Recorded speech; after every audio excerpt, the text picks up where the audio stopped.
আজকের দিনে আমার ছেলেটা আমার কাছেই ছিল। ওকে আজকে সঙ্গে নিয়ে যে ঢাকা আসার জন্য আমি টিকিট কেটে নিয়ে আসলাম।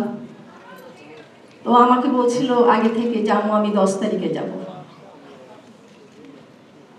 ওর অনেকগুলো ইন্টারভিউ ছিল, তো আমি বলছিলাম যে বাবা তুমি যাও। তো শেষ পর্যন্ত ঢাকায় 10 তারিখে 10ই জুলাই আসে। আমি মা হয়ে বুঝতে পারতেছিলাম ওর ভিতরে কিছু হচ্ছে, ও খবরাখবর নিচ্ছে, ওর ভিতরে যে একটা যে আন্দোলন চলতেছে এটা ও আমার সামনে বুঝতে দেয়নি। ও আসার আগে আমাকে আমার মেয়েকে বলে আসলো যে আম্মু কখনো যদি বিপ্লব হয় আমি যেন রাজপথে শহীদ হই। এই কথাটা শুধু একদিন না, ওর বন্ধু বান্ধব অনেকেই সবসময় বলতো। তো আজকে আসলে এই কথাই বারবার মনে পড়ে যে আল্লাহ হয়তো তার এই কথাটা কবুল করেছে। আমার ছেলে সিনেমাটোগ্রাফি ফটোগ্রাফি নিয়ে সে পড়াশোনা করেছে। তার চোখে মুখে তার স্বপ্ন ছিল যে সিনেমাটোগ্রাফার হবে। তো সিনেমাটোগ্রাফার ফটোগ্রাফার যে একটা কেরিয়ার হতে পারে আসলে আমি মা আমার মতন অনেকেই হয়তো বুঝতে পারেনি। আমার ধারণা ছিল সিনেমা হবে, সেখানে যাবে। সারোয়ার ফারুকী ও চলে আসার আগে আগে আমাকে বলল আম্মু আমি না ওনার কাছে গিয়েছিলাম, আমরা কয়েকজন মিলে একটা কাজ করব। সেদিন আমি গুরুত্ব দেইনি। তো যেদিন সারোয়ার ফারুকীর সঙ্গে আমার দেখা হলো, উনি তখন প্রিয়র কথা বর্ণনা করলো, প্রিয় কিভাবে দাঁড়ায়। তখন আমি অবাক হয়ে দেখলাম যে ছেলেকে আমি সবসময় এই ফটোগ্রাফি সিনেমাটোগ্রাফিকে আমি একটু ইগনোরই করতাম। আমার কাছে মনে হতো এটা কেরিয়ার না। আজকে যখন আমি আমি এইরকম ক্যামেরা এইরকম জিনিস দেখলে আমি আসলে নিজে ঠিক থাকতে পারতাম। আমার সন্তান একদিন আমার ডকুমেন্টারি করার জন্য গিয়েছিল, সেদিন বলেছিলাম বাবা এখন আমাকে নিও না, কারণ আমি একজন নারী উদ্যোক্তা। আজকে আমার ছেলের সুবাদে আজকে অনেকেই আমার ডকুমেন্টারি করে। আমার ছেলে 19 জুলাই সায়েন্স ল্যাব মোড় গ্রিন রোডে ও গুলিবিদ্ধ হয়। 19 জুলাই একটা ভয়াবহ অবস্থা, কেউ কোথা থেকে নড়তে পারছিল না। আমার ছেলেকে পাওয়ার জন্য আমি জানতাম আমার ছেলে খুব বোকা শোকা, ও কারোর সঙ্গে তেমন একটা মিশে না, কিন্তু আমার ছেলেকে খোঁজার জন্য যে সাংবাদিক তথ্য নির্মাতা যারা আছেন দৃক পাঠশালা, তারা সবাই মিলে আমার ছেলেকে খুঁজে রাত 1টায় বের করেছে। যখন আমি জানতে পারি আমার ছেলে মেডিকেল মর্গে, পরবর্তীতে তারা যখন আমার আত্মীয় স্বজন তারা পোস্টমর্টমের কথা বললো, তখন আমার একটাই মাথায় ছিল যে কোনো মা আসলে ছেলেকে টাকা ছাড়া দেখতে পারে না। তো তখন আমার মনে হয়েছিল যে আমার ছেলের বিচার চাইতে হবে, বিচার চাইতে গেলে আমার পোস্টমর্টেম দরকার। এটাও অনেক কিছু করেই পোস্টমর্টেম করা হয়েছে। 20-21 জুলাই আমার ছেলেকে মাটি দেওয়ার পর রাত 3টার সময় আমার বাসায় 500 পুলিশ র্যাব আমার বাসা ঘেরাও করে।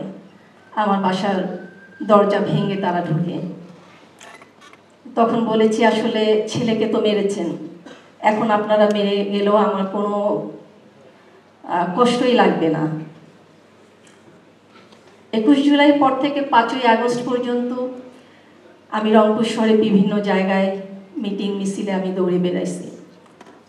যেদিন আবু সাইদ মারা যায় সেদিন আমি খুব কেঁদেছি। আমার ছেলের কণ্ঠেও ছিল বলিষ্ঠ বিদ্রোহ। 18 তারিখে যখন মারা গেল অনেকেই, আমি তাদের জন্য কেঁদেছি, কিন্তু আমার সন্তানের মৃত্যু আমাকে আসলে তখন কাঁদাতে পারেনি। তখন আমার কাছে মনে হচ্ছিল যে আমার সব সন্তানদের বিচার আমাদেরকে চাইতেই হবে। 5ই আগস্ট যখন দেশ স্বাধীন বলতে বাক স্বাধীনতা, একটা ভোটের জন্য অধিকার, আমি তখন আবু সাইদ চত্বরে আমি চলে গিয়েছিলাম। সেদিন আমি বাসায় এসে হয়তো একটু কেঁদেছি। আমি যখন ঢাকায় আসলাম আমার ছেলের মামলা করার জন্য। সেদিন আমি 10টায় গিয়েছি, রাত 1টায়। সেদিনও আমাকে ঢাকা ভার্সিটি, ছাত্র ইউনিয়ন, দ্রিক, পাঠশালা, তারা সবাই আমাকে আমার পাশে ছিল। তার 2 দিন পরে যখন আমি আমার ছেলের ফুটেজ খোঁজার জন্য আমি নিজেই দৌড়ে দৌড়ে বেরিয়েছি, কারণ আমি জানি দেশের অবস্থাটা তখনও ভালো না। তখন আমার সঙ্গে দ্রিকের মা বাবা আরও অনেকেই ছিল। তো সেদিন যে দৃশ্যটা আমি দেখেছি, আমার সন্তানকে একটা গুলিতেই ওর মাথা দিয়ে রক্ত মগজ বের হয়ে গেছে।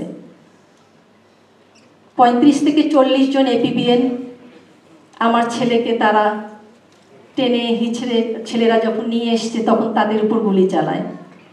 পরবর্তীতে আমার ছেলেকে যখন গাড়ির মধ্যে 2জন দুপাশে ধরে দুলিয়ে দুলিয়ে যখন গাড়িটাতে ফিক দিল, সেদিন আসলে আমি থাকতে পারি।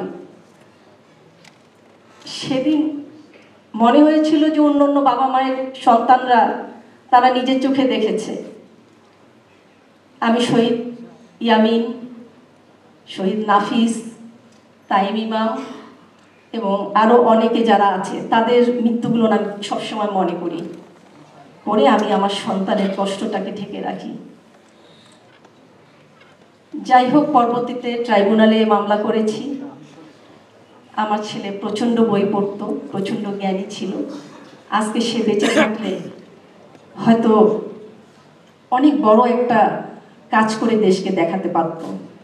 আমার ছেলের একটা সন্তান আছে, পদ্মপ্রিয় পারমি জামান। ওর বয়স তখন 4 ছিল, এখন 5।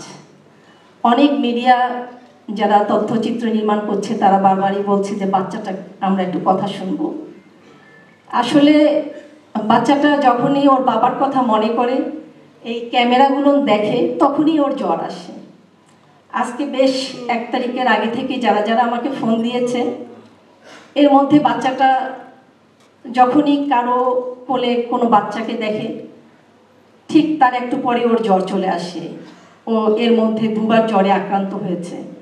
আমাকে গতকালকে বলছে, মা, আমার প্রিয় বাবা কখন আসবে? দেখলাম তার চোখ মুখ অন্ধকার। তো আমরা মা ভাই বোন যারা আছি, আমরাই তো সহ্য করতে পারি না, তাহলে ওই ছোট্ট শিশুটা ও কিভাবে সহ্য করছে? এই কারণে আমি সবাই কাছে ক্ষমা চেয়ে নিয়েছিলাম যে ওকে এই মুহূর্তে আসলে কোথাও আনা যাবে না। তো যারা মিডিয়াতে আছেন, আমি এর আগেও বলেছি, তথ্য মন্ত্রণালয়ে মাহফুজ,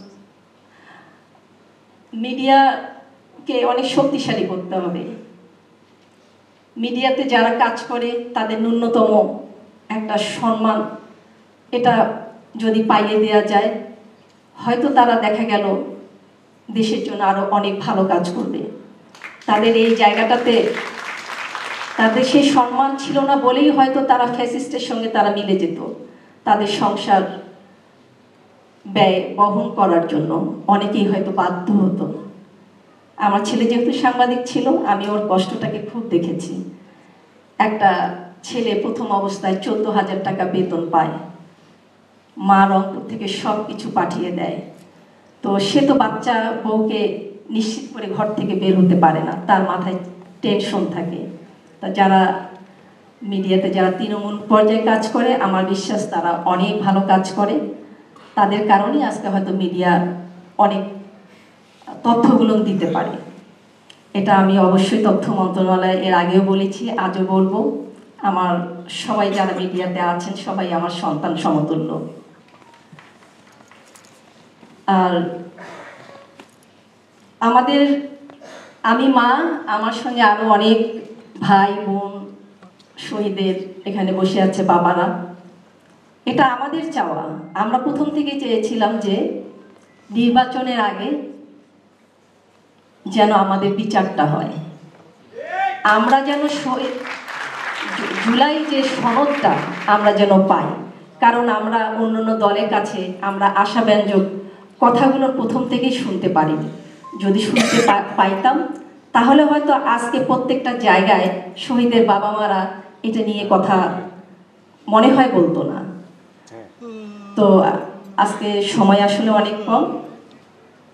সবাই আমাদের সন্তানদের জন্য দোয়া রাখবেন। আসসালামু আলাইকুম।